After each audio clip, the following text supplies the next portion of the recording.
Olá, meninos e meninas, tudo bem com vocês? A tia Juliana aqui para a gente dar início a mais uma de nossas aulas. Na aula de hoje, tia Juliana vai precisar dar um zoom na tela para vocês entenderem melhor o conteúdo, tá certo? Então, preste atenção para entender tudo bem direitinho e fazer as atividades que vão estar aí na aula, tá certo? Vamos lá começar? Como vocês estão vendo aí na tela, meninos e meninas do quarto ano, o tema da aula de hoje é o fim da escravidão. Esse tema é o último tema o último assunto do nosso livro didático de história. Então, com esse tema, nós encerramos o livro didático de história. Então, aquelas pessoas que ainda não concluíram suas atividades, favor concluir suas atividades, porque a matéria de história encerra-se com esse tema. Lembra que a gente já viu aulas passadas sobre imigrantes, imigração, pessoas que estavam chegando no Brasil para trabalhar, e a gente viu esse tema exatamente por conta do fim da escravidão, porque a primeira mão de obra, que era a mão de obra escrava, não estava mais sendo utilizada porque a escravidão tinha acabado. Então foi necessário chamar pessoas de outros países para poder ser os trabalhadores assalariados. Então a gente vai compreender hoje como foi que chegou no fim da escravidão, como é que se deu esse processo.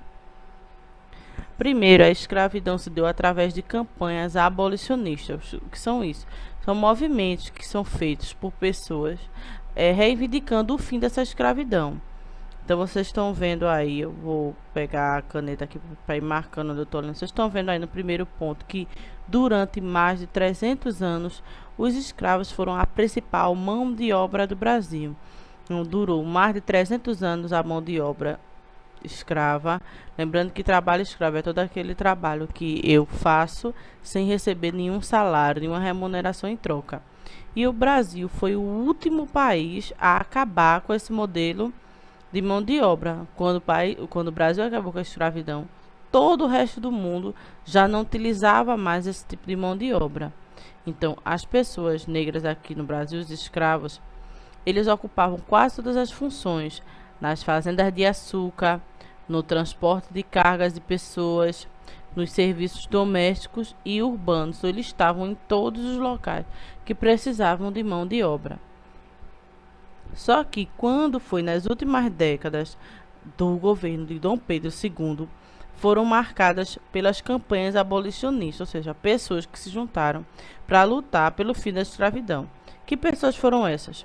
Olha aqui, eu estou dizendo aqui, jornalistas, escritores, oficiais do exército.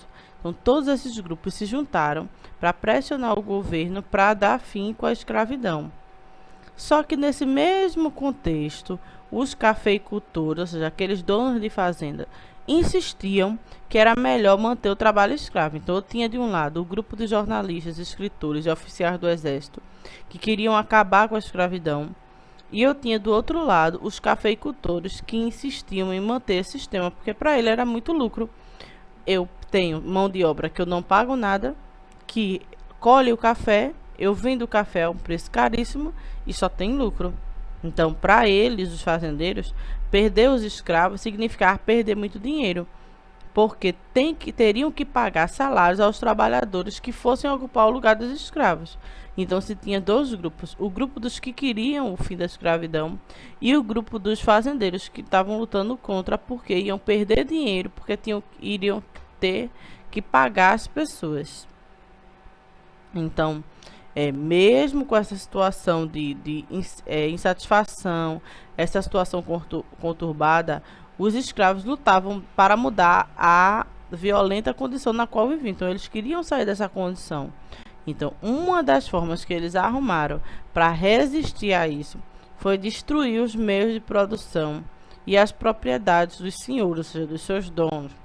Boicotavam o trabalho, fugiam e sempre que possível eles juntavam dinheiro e compravam a sua liberdade. Porque lá atrás vocês não viram que o escravo era vendido, o senhor comprava. Então o escravo também que fosse ser liberto, ele teria que pagar ao senhor esse valor que o senhor pagou na hora que comprou ele. Então ele pagava para conseguir essa liberdade. Então devido a esse ambiente de insatisfação, então, aos poucos, foram surgindo leis para o fim da escravidão. Enganado, diferente do que muita gente pensa, que só foi a princesa Isabel que assinou lá no dia 13 a Lei Áurea, não foi. O fim da escravidão foi um processo. Aconteceram coisas, foram tendo leis para vir esse final. Não foi só a princesa Isabel como salvadora da pátria que decretou o fim da escravidão. E aí a gente vai ver esse ponto a partir de agora. Então, um dos fatores fundamentais para o fim da escravidão no Brasil foi o apoio recebido da Inglaterra, que já havia abolido a escravidão na sua colônia. Lembra que eu falei? O Brasil foi o último país a abolir a escravidão, porque os outros já tinham abolido. Então, um grande suporte para nós foi o apoio recebido pela Inglaterra, porque o governo inglês acreditava que a substituição da mão de obra escrava por uma mão de obra que fosse assalariada, ou seja, que recebesse salário, ia aumentar a comercialização e o consumo dos produtos. Então, para a Inglaterra, isso seria algo benéfico. Sendo assim, o parlamento inglês aprovou em 1845 uma lei que autorizava a marinha britânica a capturar navios negreiros. Então, ficou proibido na Inglaterra esse tráfico de escravos. Então, todo navio que passasse por ali, eles pegavam. Então, dezenas de navios que vinham para o Brasil foram apreendidos devido a essa lei do parlamento inglês. Então, assim, devido a isso e às outras pressões que foram acontecendo, aos poucos, as pessoas que lutavam pela escravidão, que são chamadas de abolicionistas, foram pressionando o governo a aprovar leis que promovessem a libertação dos escravos de forma paulatina, ou seja, devagar. Aos poucos foi aprovando uma lei aqui, outra lei aqui, uma lei aqui, outra lei aqui. E aos poucos foram se liberando grupos. Então vamos ver quais foram essas. Foram três leis até chegar à Lei Áurea que libertava todo mundo. Então vamos ver quais foram essas leis. A primeira lei a gente chama de Lei Eusébio de Queiroz. A Lei Eusébio de Queiroz foi uma modificação que ocorreu em 1850 na legislação escravista brasileira. Então, a lei proibia o tráfico de escravos para o Brasil. Olha aí, significava dizer que a partir de 1850 não se podia mais chegar escravo no Brasil. Quem já estava, mas os brasileiros não podiam mais comprar, ou seja, não haveria mais o tráfico, não haveria mais o transporte através de navios negreiros. Então, o nome dessa lei é uma referência ao autor da lei, que é o senador e ministro da Justiça na época, Eusébio de Queiroz Coutinho Matoso da Câmara. Então, essa lei, apesar de ser texto muito inteligente, não surtiu muito efeito imediato, porque assim, não ia chegar novos escravos, mas quem estava aqui continuava escravizado.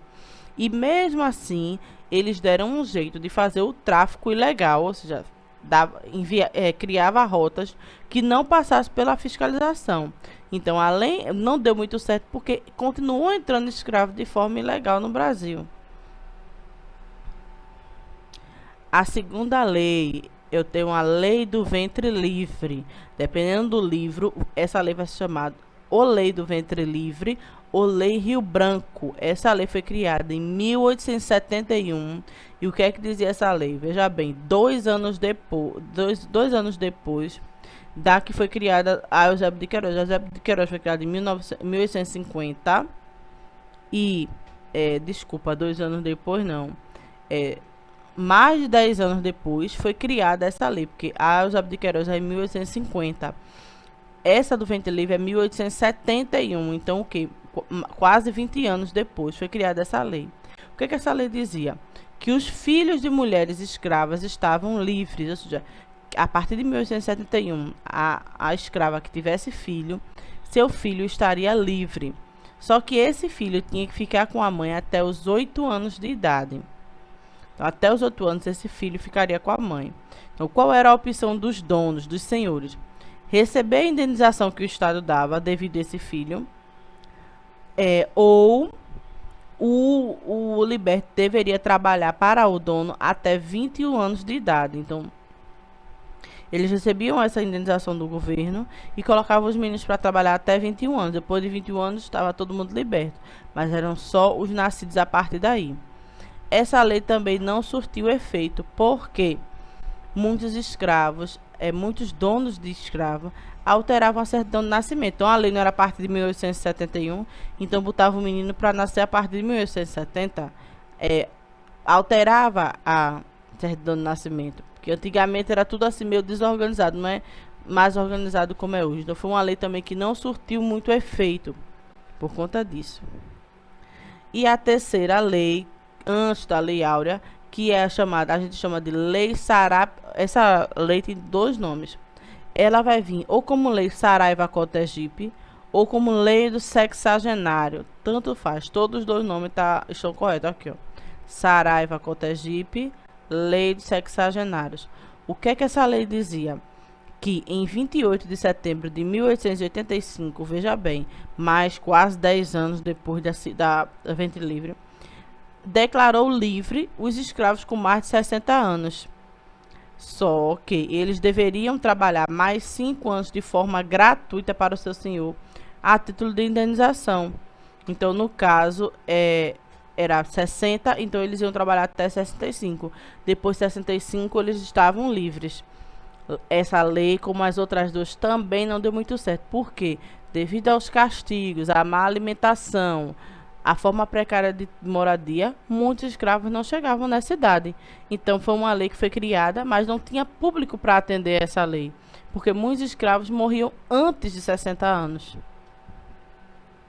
E aí, finalmente, a gente chegou na lei que libertava todos os escravos, independente de idade, de sexo, se é feminino ou masculino, que foi decretada em 1888, no dia 13 de maio, onde o governo rendeu-se à lei assinada pela princesa Isabel de Bragança.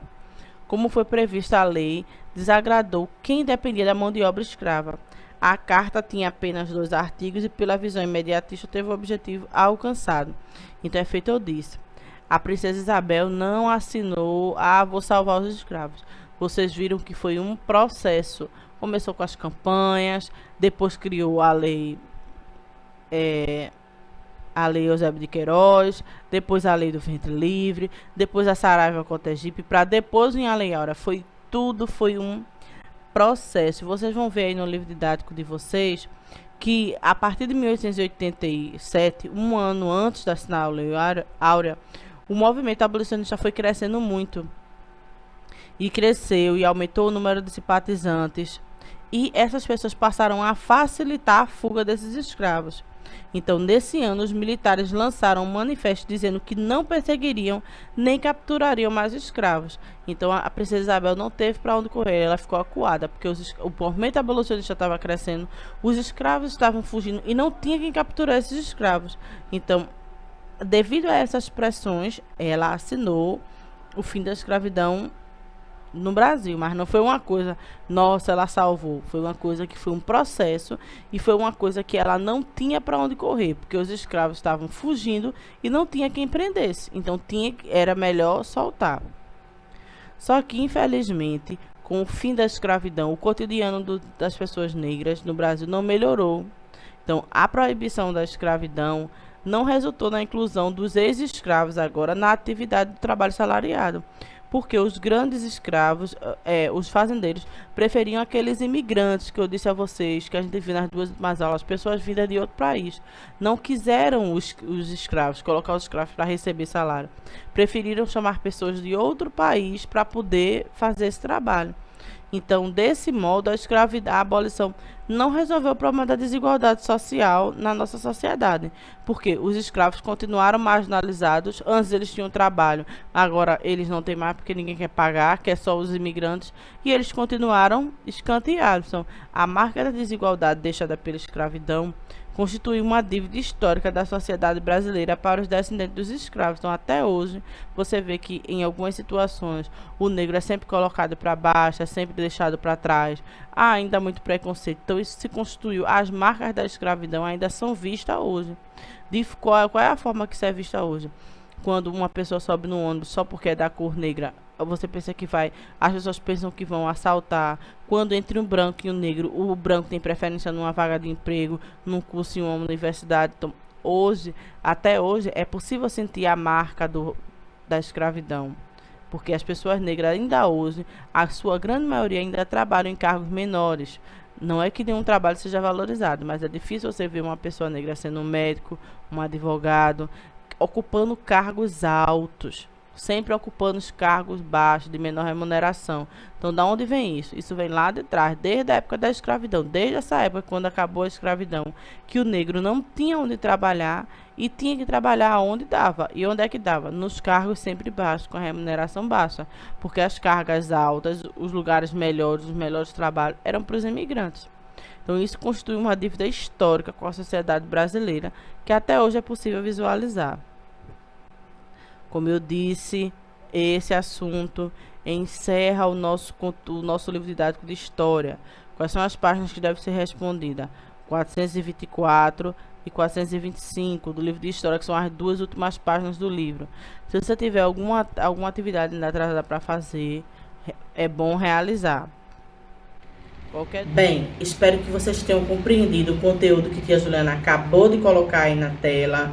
Você sabe que qualquer dúvida é só ligar para o telefone que aparece sempre nas nossas aulas na tela, tirar qualquer dúvida, mandar uma mensagem, um áudio, fazer uma ligação. Assim que você terminar a atividade, se você desejar, você pode mandar para a tia Juliana corrigir, tá certo? Você sabe que qualquer dúvida, tia Juliana está disponível no WhatsApp, sempre dia de segunda, quarta e sexta, das 2 às 5 da tarde. Beijo e até a próxima aula, tá certo?